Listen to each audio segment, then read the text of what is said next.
पति जेल न जाए, इसलिए 2 बार देवर से बनाए संबंध। नमस्कार दोस्तों, हमारे इस सच्ची कहानी के नई कहानी में आपका स्वागत है।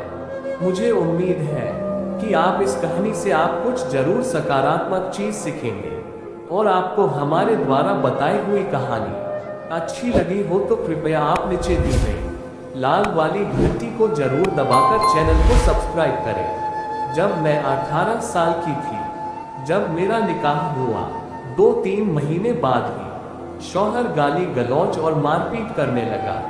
सब्जी में नमक कम हुआ तो पिटाई, मिर्च ज्यादा हो गया तो पिटाई। ना मुझे मायके जाने दिया जाता, ना मेरे घर वालों को यहाँ आने देते।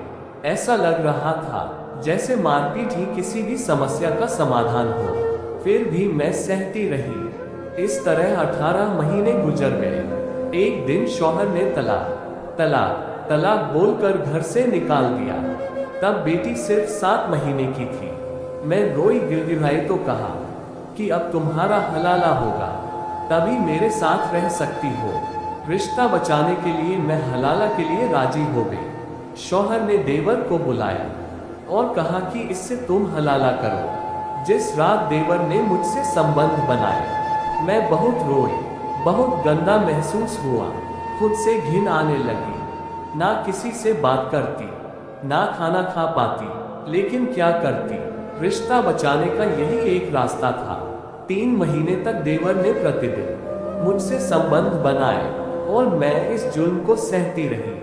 मार्च 2017 में मेरे शौहर से दोबारा निकाह हुआ।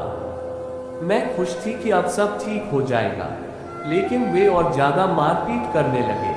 सास से शिकायत करती तो वे कहती कि कोई बात नहीं, मर्द तो पीटते ही हैं। इधर बेटी भी बड़ी हो रही थी, उसके लिए मैं हर दिन मारपीट झेलती रही।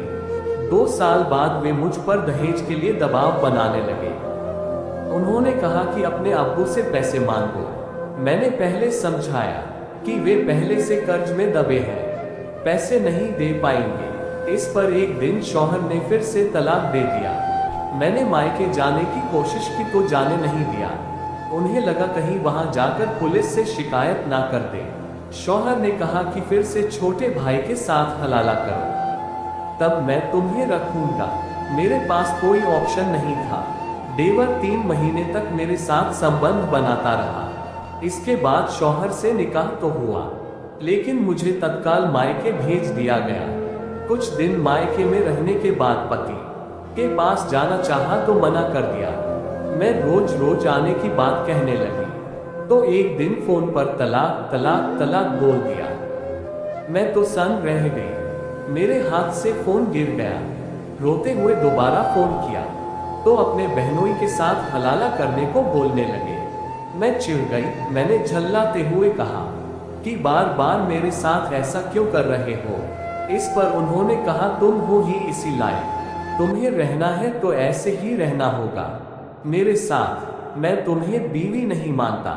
तो दोस्तों, ये कहानी है आपके रायबरेली की रहने वाली रजिया बानो की। बार बार पति के तलाक से परेशान होकर 26 साल की रजिया ने पति के खिलाफ केस किया।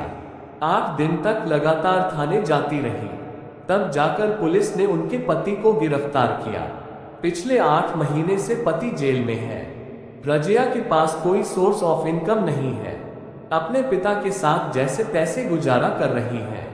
हमारे देश या दुनिया के कई देशों में जो तलाक के प्रति कानून बने हुए हैं, या तो ढीले हैं या उसे सही से उपयोग नहीं किया जा रहा, जिसके वजह से सिरफिरे मिजाज वाले लोग किसी भी लड़की का जीवन बर्बाद करने का कोई मौका नहीं छोड़ रहे हैं। इस कहानी से मैं अपनी राय यही देता हूँ कि जो व्यक्ति एक बार आपके साथ धोखा या गलत कर सकता है, तो वो हर बार इस गलती को दोहराएगा।